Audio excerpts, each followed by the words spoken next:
Hello, everyone. In this English episode, we will be focusing on English conversation. Listening to English conversation is an essential part of improving your English language skills. It can help you improve your listening, speaking, and comprehension skills. Hey, Ronica, let's talk about food. What's your favorite food? I love Asian food, especially since it's not easily found in England. I enjoy spicy, flavorful, and savory dishes that are typical of Asian cuisine. Cuisine refers to a style or method of cooking, especially as characteristic of a particular country, region, or establishment. Asian cuisine refers to the culinary traditions, cooking styles, and types of dishes that are commonly associated with Asian countries such as China, Japan, Korea, Thailand, India, and others. Do you cook a lot at home? Not as much as I would love to cook more because I actually enjoy the process of cooking, but I just cook out of convenience and because every day I have gotta make sure I get my work done and then cook for my kids, which takes a lot of times.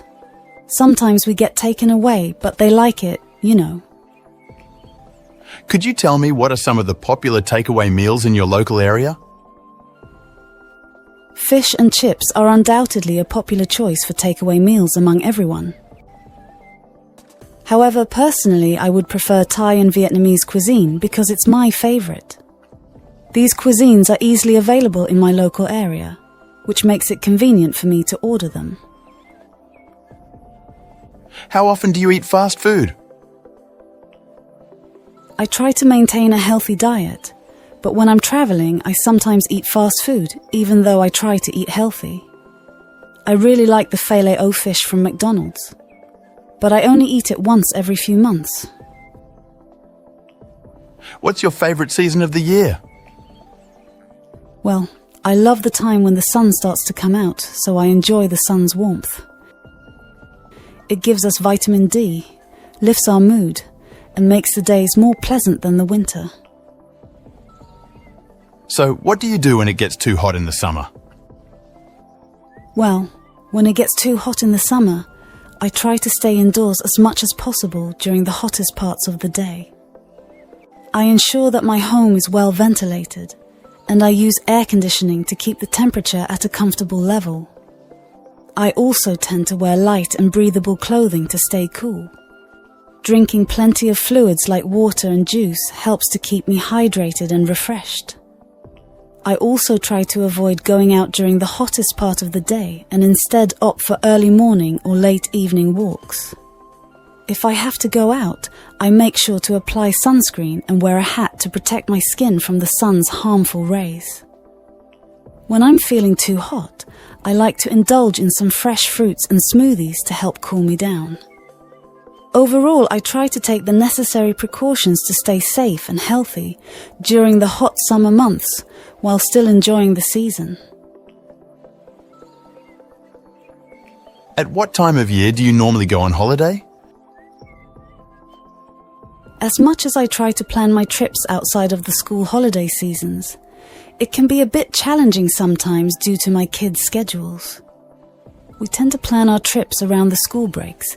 The term tend indicates a common or habitual practice. While usually could also be employed, tend is preferred for emphasizing habitual behavior. Examples: we tend to eat at home. Children tend to be like their parents. Which can be a bit crowded and expensive, but it's the most convenient for us. However, my favorite time to travel is during Christmas. I love to escape the chilly weather and enjoy some warmth in a tropical destination. The period before or after Christmas is the perfect time for me to travel as the holiday frenzy starts to die down, and the prices tend to be slightly cheaper. It's a great way to unwind and spend some quality time with my loved ones, away from the hustle and bustle of everyday life. I try to plan my trips well in advance to avoid any last-minute stress and ensure that everything runs smoothly. Overall, traveling during the holiday season has become a tradition for my family, and we look forward to it every year. Have you ever been on holiday somewhere very cold? I haven't been on holiday to a very cold destination yet, but it's definitely something that I'm interested in doing. I've always been fascinated by the beauty of snow-capped mountains and the magic of winter landscapes. I think it would be an unforgettable experience to explore a winter wonderland and try out some winter sports like skiing or snowboarding. Now let's talk about clothes. Where do you buy most of your clothes? That's a great question. I usually buy my clothes from a mix of different places. Sometimes I'll shop at department stores like Macy's or Nordstrom, and other times I'll check out smaller boutiques or online shops. I also love thrifting and finding unique pieces at second-hand stores. It really just depends on what I'm looking for and my budget at the time. How often do you buy clothes? I buy it more often than I should. I love to shop for clothes online. It makes me happy to express myself through my clothing choices, which is why I like to have different clothes for different occasions. However, I try to be careful with my spending and not buy things I don't really need. I enjoy fashion, but I also want to be responsible with my money. Have you always had the same taste in clothes? I have had different fashion tastes throughout my life. Before becoming a mom, I saw myself as a different person, and my style reflected that. After becoming a mom, work became a way for me to express myself, and my fashion choices changed accordingly. I like to experiment with different styles and express myself through my clothing choices. However, I always try to be mindful of my spending and not buy things I don't really need. Well, let's talk about social media.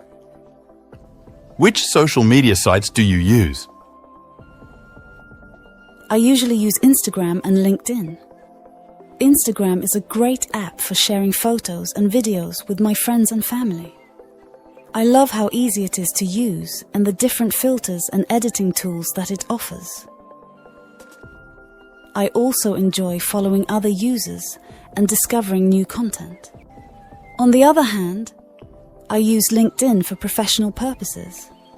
It's a great platform for networking and connecting with other professionals in my field. I can also search for job opportunities and showcase my skills and experience to potential employers. It's a useful tool for building my career and staying up to date with industry news and trends.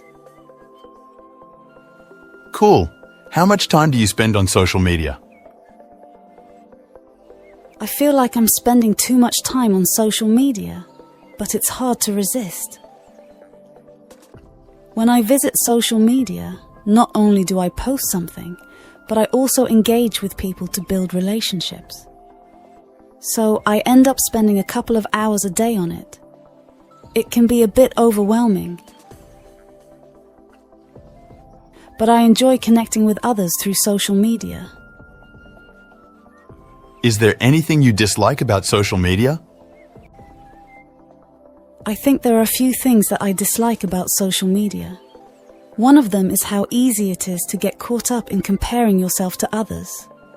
Sometimes it feels like everyone else is living their best life, and it's easy to start feeling like you're not measuring up. I also don't like how much time I can spend on social media without even realizing it. But despite these drawbacks, I still find social media to be a valuable tool for staying connected with friends and family, and for discovering new ideas and perspectives. Let's talk about food today. What's your favorite? Pizza. Why pizza? It tastes amazing. What makes it amazing? The cheese, mostly. Just the cheese? No. Also the toppings. What toppings? Pepperoni, mushrooms, and sometimes pineapple. Pineapple. That's an interesting choice. You don't like it? I'm not sure. It's sweet on something savory. That's what makes it good. Do you think everyone agrees? Probably not. What about the crust? Thin or thick? Thin. It's crispy. Crispy crust with pineapple. Got it. Do you ever make pizza at home? No, I just buy it. Why not make it? Too much work. What if it were easy? Then I'd try. All right, let's see. What do you think goes into making pizza? Dough, sauce, cheese, and toppings. Exactly. Do you know how to make dough? No idea. Flour, water, yeast, and salt. That sounds simple. It is. You mix it, let it rise, and bake. That's all. Pretty much. Would you try it? Maybe What topping would you use first? pepperoni. Classic choice. Let's discuss how to make the sauce next. So, let's talk about the sauce. What do you think it's made of? Tomatoes. Yes, but not just tomatoes. What else might you need? And maybe salt. Right, salt is important. Anything else? Maybe pepper. Exactly, and for extra flavor, you can add garlic, olive oil, and herbs like basil or oregano. Oh, that sounds like a lot of ingredients. Not really, you just mix them together. Do you like spicy food? A little, not too much. Then you could add some chili flakes to your sauce. Chili flakes, that sounds interesting. They give the sauce a little kick. Do you think you'd try that? Maybe, but what if I mess it up? Cooking is about experimenting. If it doesn't work, you learn and try again. That's true, but I think I'd just buy the sauce instead. That's okay too. Now, let's move to the toppings. What's the first thing you put on a pizza? Cheese. Actually, the sauce goes on first. Oh, right, then cheese? Yes, and then your toppings. Do you like putting a lot of toppings? Not too many, just enough. Smart choice. Too many toppings can make the pizza soggy. I didn't know that. Now, once you've built your pizza, what's the last step? Bake it. Exactly. Do you know how long it takes to bake? No, how long? Usually about 10 to 15 minutes, depending on your oven. That's fast. It is. That's why homemade pizza can be fun. It doesn't take too long. But what if it burns? Keep an eye on it. Once the cheese melts and the crust turns golden, it's ready. I might actually try this. Great. Just think, you could make a pizza exactly how you like it. With thin crust, pepperoni, and maybe pineapple. There's your perfect pizza. Now, what would you drink with it? Probably soda. Classic pairing. Do you know how to describe soda in English? Fizzy and sweet. Perfect. You're getting better at describing food. Thanks, this is fun. See, talking about food is a great way to practice English. Next time, let's try another recipe. Maybe burgers. Sounds like a plan.